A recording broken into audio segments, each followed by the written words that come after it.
Ang mangyayari po dyan ay mapapalis po ang bunga ng kalamansi lalo kung malakas ang sentro. Sabi nga nila, baka umabot po ng signal number 4 kagaya po ng bagyong si Christine tsaka ito pong si bagyong Opel. Napakarami po mga katribya po na bagyo po tayo ngayon. Sunod-sunod. Talagang hindi na talaga tinantanan ang Luzon ng ating bagyo. Ilang beses na rin po nalilihisan mga katribya po ang Nueva Ecija at halos sa ulan na lang naman po yung ating natsetsempuhan. Pero ganun pa man, malaki rin po ang naging epekto nito sa ating pong mga pananim, lalo na po doon sa ating pong mga alagang mga sili. Talagang naapektuhan, kaya tumaas ng husto po yung ating mga panigang. Sa kalamansi,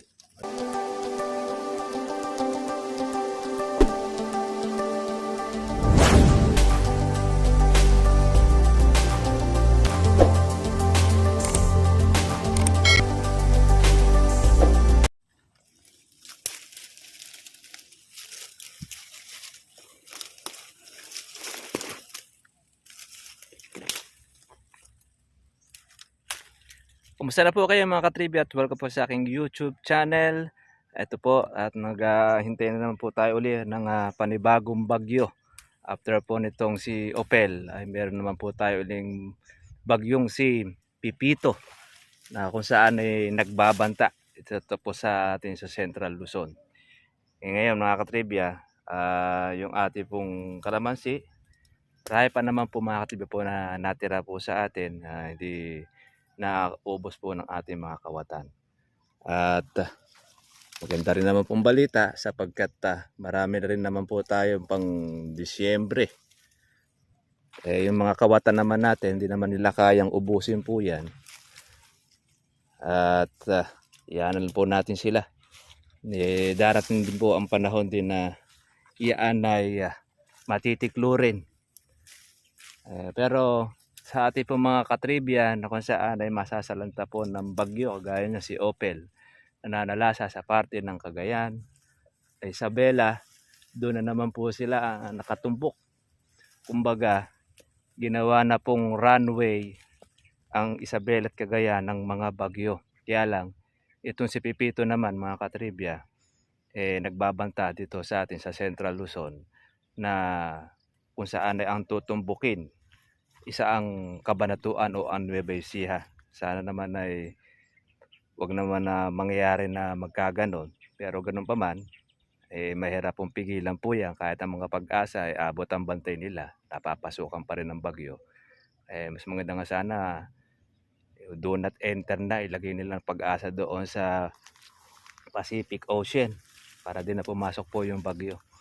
Kaya yun mga katribya, paghahanda na lang din po natin. Tapos ang kalamansi naman po natin ngayon 800 to 900 na po ang bentahan. Bumibilis na kasi panahon na uli po ng pagbagyo. Ang mangyayari po dyan ay mapapalis po ang bunga ng kalamansi lalo kung malakas ang sentro. Sabi nga nila, baka umabot po ng signal number 4 kagaya po ng bagyong si Christine tsaka ito pong si bagyong Opel. Napakarami po mga katribya po na bagyo po tayo ngayon. Sunod-sunod. Talagang hindi na talaga tinantanan ang Luzon ng ating bagyo. Ilang beses na rin po nalilihisan mga katribya po ang Nueva Ecija at halos sa ulan na lang naman po yung ating natsetsempuhan. Pero ganun pa man, malaki rin po ang naging epekto nito sa ating pong mga pananim, lalo na po doon sa ating pong mga alagang mga sili. Talagang naapektuhan, kaya tumaas ng husto po yung ating mga panigang. Sa kalamansi, ayan, unti-unti na rin po siyang tumataas dahil nauubos na rin po ang mga bunga. Tayo mga katribya, alaga pa rin tayo. Tanggal po tayo ng ating pumbaging. Yung hinihintay natin na maging mataas po ang presyo baka sakali. Dahil kakaubusan na rin po ng mga bunga. Tanggal tayo muna ng ating mga sangang tuyo. Dulot po yan ng ating pungkus. Yan po yung ating kalamansi. Oh. Hindi na po niya tumangkad. At ang dami po niyang bunga. Kaya yung magnanakaw tulo laway talaga. Pagka nakikita itong ating kalamansi, hindi talaga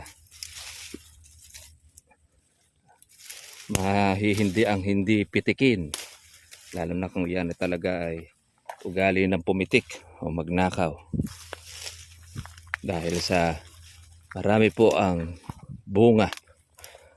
Kaya yung mga magnanakaw, makuha man po yung bunga natin, meron pa naman po tayong pambawi. Papalitan din naman po nung nasa taas yan, yung ating pong nawala ng mga tulongges. Basta tayo, tuloy lang po tayo sa ating trabaho, alaga, pagbibigay ng impormasyon sa ating mga ka-farmers ukol po sa kalamansi. Tuloy-tuloy ang buhay. Life is go on. Kahit na marami bagyo ang mga pumasok, continuous lang, huwag kang mawawalan ng pag-asa. Nasa taas po ang ating pag-asa, mga katribya. Kaya yun po ang ating pananalig.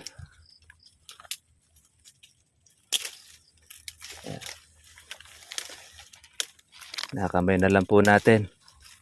Dali naman po siyang putulin dahil malutong na.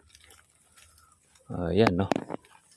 Tumambad sa atin ang maraming bunga. Kaya nga yung magnanakaw si katribya kay ninanakawan na, marami pa rin bunga ang kalamansi. Mahirap kaya mga katribya yung gano'n. Yung magnanakaw pagkatapos merong hindi po magandang balik sa kanila. Mahirap kaya yun. Yung mayroong pinagagamot ka. Dahil hindi naman natin sinasabi na magkaganon ang kanilang kalagayan. Pero hindi naman natin maiiwasan dahil nasa taas po naman ng mayroong kagustuhan. Hindi man sila personal na mahuli, aktual sa pagnanakaw. Kung hindi talaga sila po ay titigil sa kanilang pagnanakaw, bahala na po ang nasa taas. Yan naman po ang ating pag-asa. Tayo, kahit sa kabila na ninanakawan, puno pa rin ng bunga ang ating kalamansi. Kaya mo silang makay. Kaya mo silang mawa. Ano nila po maubos lahat. At tsak naman na mayroong maiiwan at maiiwan sa may-ari. Kaya mahirap din yon. Napakahirap mga katribya po nung kalaban natin po yung sakit. Hindi baling manakawan na tayo mga katribya, mapitasan ng kalamansi, wag lang tayo magkakasakit. Naku po. Kaya nga tinawag po na sakit Una-una masakit sa katawan, sumunod masakit pa sa bulsa dahil lang kikita ang ating mga doktor. Hindi lang po pwedeng pag nagkasakit ka, hindi ka magpapagamot.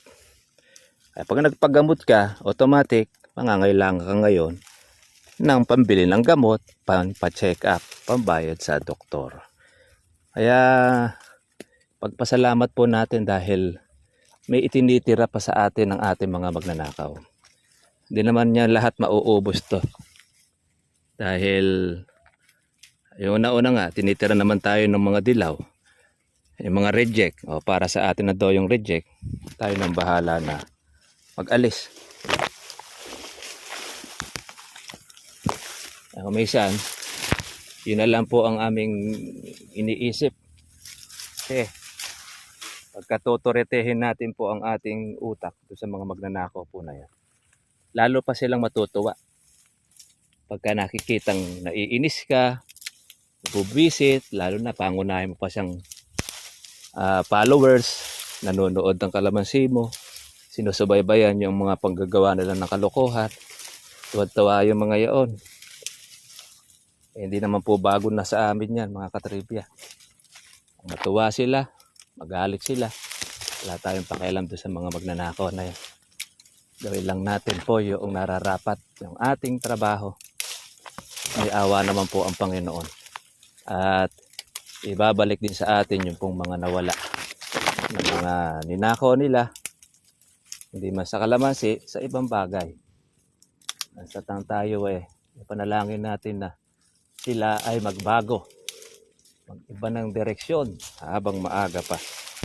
Dahil huwag silang magpapakasiguro na kung huwag na mangyari, kung iba ang makatsempo sa kanila at hindi sila po patawarin, ay lalo sila magiging kawawa at nakakahiya. Mahulihan kang nagnakaw ng kalamansi, balitado ka sa buong bayan, barangay, pati pamilya mo, madadamay na rin dyan dahil sa yung kalokohan na ginawa, dahil sa ayaw mo maghirap, ayaw mo lumaban ng parehas, gusto mo yung nakaasa ka lagi doon sa pagnanakaw, nakakahiya yun. Unang-una, sa iyong pamilya, sa iyong magulang. Dahil ang mga anak mo, wala kang ibang pwedeng maituro, kundi yung pagnanakaw din. Kaya ako yan lahi-lahi yun namamana. Kaya lang masama lang po yung namamana nila pagnanakaw. Kasi napapakain ng nakaw yung mahal sa buhay pag gumagawa ka ng hindi maganda. Kaya tayo tsaga-tsaga lang tayo, tsaga-alaga. Kaya kung halimbawa man ang kalamansi ay manatili sa ganyang presyo, bawi na lang tayo doon sa magiging bunga at sa matitira po ng mga kawatan. Hindi man natin sila mahuling aktual, at least bahala na po ang nasa taas. Hindi iwan pa nila po yung mga reject, magagaling din. Talagang matitinik, kaya nga tayo naman lilinis na natin para di na sila mahirapan. At least nun pagpasok niya malinis ang kalamansi. Uy, ka siguro wala na pong hinog, tinanggal na ni Katribya ka mga hinog, wala nang sagabal. Yan, tanggal tayo ng ating sarang tuyo.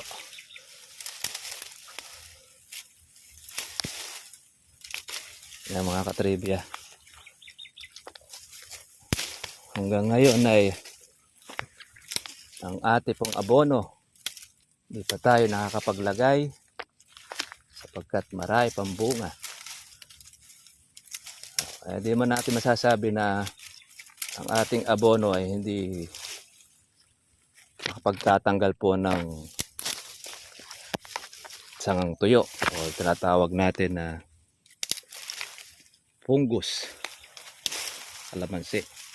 Tinatamaan din siya, kaya lang hindi na po siya ganun karami kumpara mo doon sa dati. Pero yung bunga natin matindi po ang kapit. Kahit na hinog, hindi pa rin siya malaglag-laglag. Tignan nyo nga ito, panat na, pero nakakapit pa rin sa ating kalamansian. Napakahusay ng pampakapit. Ayan. Kaya papataba tayo sa ating kalamansi, ang ating mga reject. Bagamat yan po malalaglag din naman, kahit din natin siya pitasin, kaya lang siyempre pagka nalusong tayo, nakakakati sa mata. Hindi natin matiis. Hindi po siya mapitas. Oo nga, oh. At di ka matutuwa pag makita mo marami pong bunga ang kalamansi mo at ginagawan ka ng masama ng magnanakaw. Ang ibinabalik naman sa atin ay siksik, piglig, umaapaw sa bunga. Ayan, oh. Gaano kaganda niyang kalamansi natin.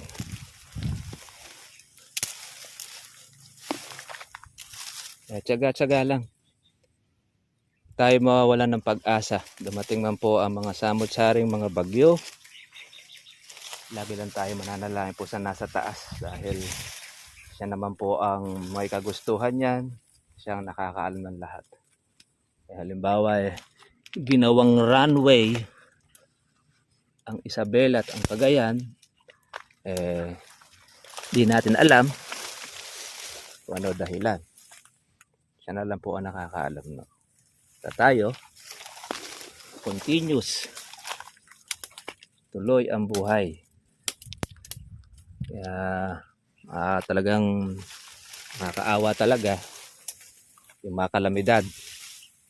Kahit man po yung mga nagpapalay, talagang ganon. Bagay, di naman po sila nag-iisa. Marami naman po yan. Di lang naman po sila ang binagyo, maging man tayo din.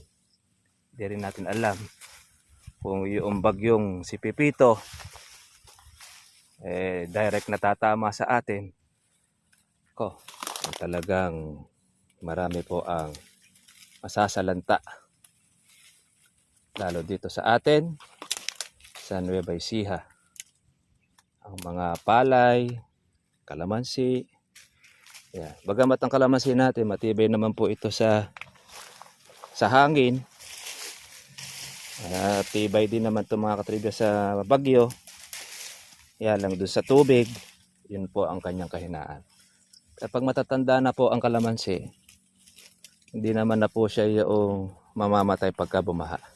Maliban na lamang pagka po bata. Pag bata po ang kalamansi at malulubog ng ilang araw, may tendency po siya na mamatay. Kaya tayo naman, di po natin nilalagyan ng abono yung ating kalamansi sa bata. Dahil pagka masabayan po ng tubig baha, malubog at mayroong sabog ng abono, baka matuluyan. Yan nga, oh. Anong dami po niyan, no? At nakawan man po tayo, meron naman pong ibinibigay sa atin kapalit. Yung nasa taas, kung ano yung pagkaloob sa atin, ilan po yung kanya matira. Tuloy-tuloy lang ang ating pag-aalaga sa kalating kalamansi. Yan, tanggal na rin tayo ng ating baging. Buti nga sana yung magnanakaw, magtanggal na rin ng baging para ba matuwa? Matuwa po kami sa mga magnanakaw na kung magtatanggal sila ng baging hindi, kung alin yung nalinisan tsaka yun ang kanyang gagawa ng kalokohan ayaw maghirap. Ang may-ari talagang nagpapakahirap sa pagtatanggal ng baging, pagdadamo, gastos. Yun mo nga, isa-isa natin inaalis. Tapos sila naman ay walang habas na pamimitas na parang kanila. Kung hindi ka na lang talaga mga katribya kawan magtitimpi, bahala na po ang nasa taas.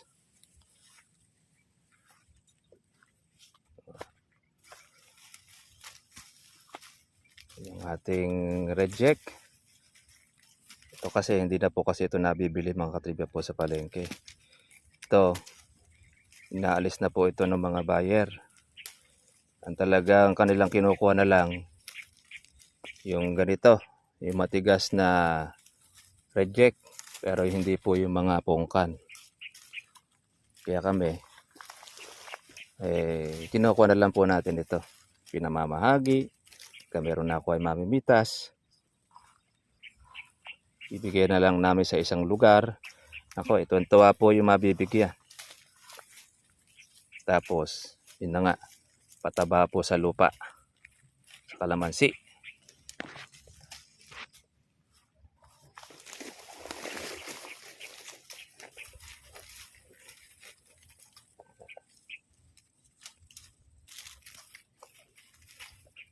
Tanggal na po nung ating mga damo.